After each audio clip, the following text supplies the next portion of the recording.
श्री राजीव कृष्ण जी,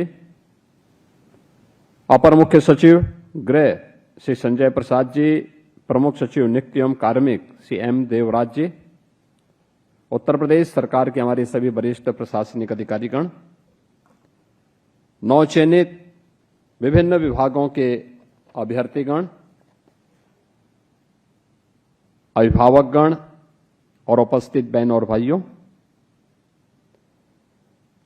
उत्तर प्रदेश लोक सेवा आयोग के द्वारा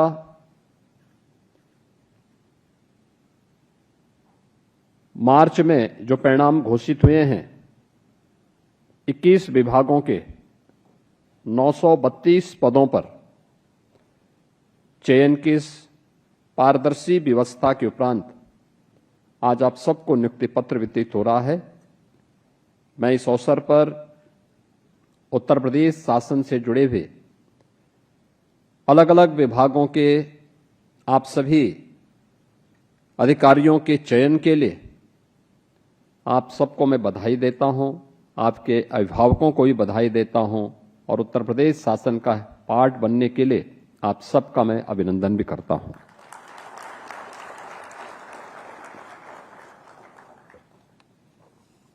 मैं धन्यवाद देता हूं उत्तर प्रदेश लोक सेवा आयोग को,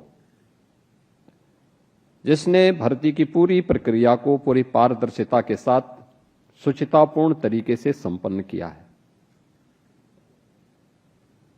इस शासन की व्यवस्था का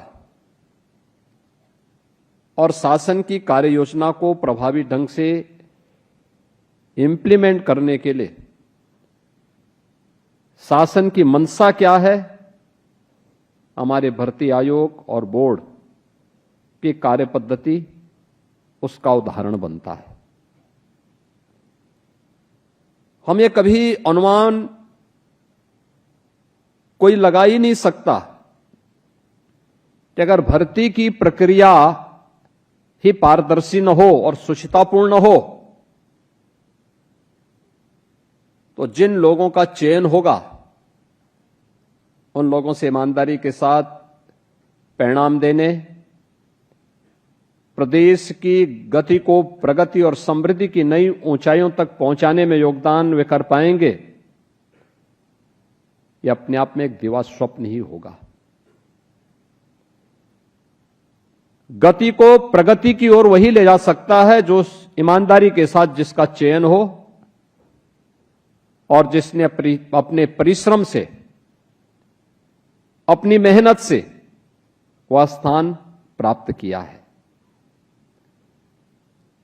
सिफारिश से या पैसा ले दे करके भ्रष्ट तरीके से जो व्यक्ति चयनित हुआ होगा वह प्रगति नहीं दुर्गति जरूर करा देगा, और यही उत्तर प्रदेश में होता था 2017 के पहले। उत्तर प्रदेश जैसा राज्य ईश्वर के सीम कृपा का राज्य, प्राकृतिक संसाधनों से भरपूर राज्य, दुनिया की सबसे अच्छी उर्वरा भूमि रखने वाला प्रदेश, एमएसएमई का देश ही नहीं दुनिया का बेहतरीन आधार रखने वाला प्रदेश, सबसे अच्छा जल संसाधन रखने वाला प्रदेश, सबसे बड़ी आबादी का युवा राज्य बीमारू हो गया था, पहचान के लिए मोहताज हो गया था।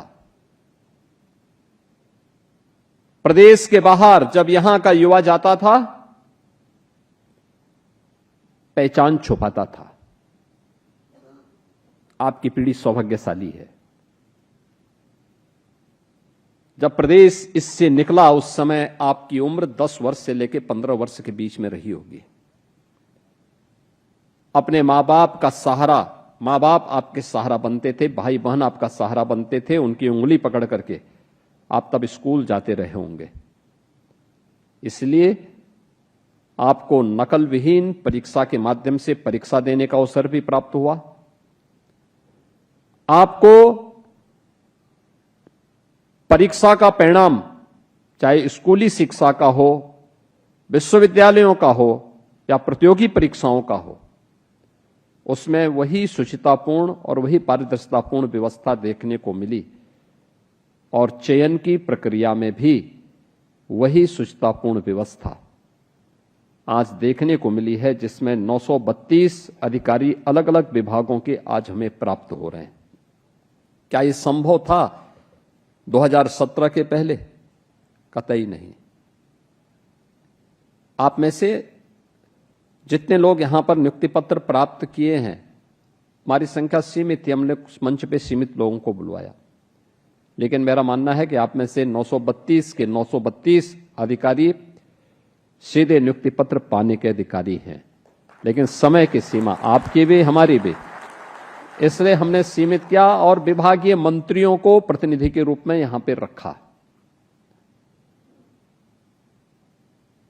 ये वह टीम है जो यहां से प्रधानमंत्री जी के विजन को इंप्लीमेंट करने के लिए अपने अपने विभागों में उस कार्यक्रम को लागू करती है और उसको लागू करने की मशीनरी के रूप में, तंत्र के रूप में आपको कार्य करना है। अभी आप ट्रेनिंग में जाएंगे, ट्रेनिंग की प्रक्रिया के बाद फिर इस राज्य के विकास के लिए आप कार्य कर रहे हैं और मुझे बताते हुए प्रसन्नता है। हमने 9 वर्ष के अंदर 9 लाख से अधिक नौजवानों को प्रदेश के अंदर ऐसे ही नियुक्ति पत्र वितरित किए हैं। ये 9 लाख नौजवान कभी नियुक्ति पत्र नहीं प्राप्त कर पाते अगर अच्छी सरकार नहीं होती। लोकतंत्र में अच्छी सरकारों को उसका लाभ यही है। और अगर ये 9 लाख नौजवान या उत्तर प्रदेश के युवा शक्ति को हम लोगों ने अलग अलग क्षेत्र में नौकरी की, रोजगार की संभावनाओं को आगे बढ़ा करके उत्तर प्रदेश में उनकी प्रतिभा का लाभ नहीं लिया होता, तो हम उत्तर प्रदेश जैसे राज्य को बीमारू राज्य की श्रेणी से उभार करके भारत के अर्थव्यवस्था के ग्रोथ इंजन के रूप में प्रस्तुत नहीं कर पाते।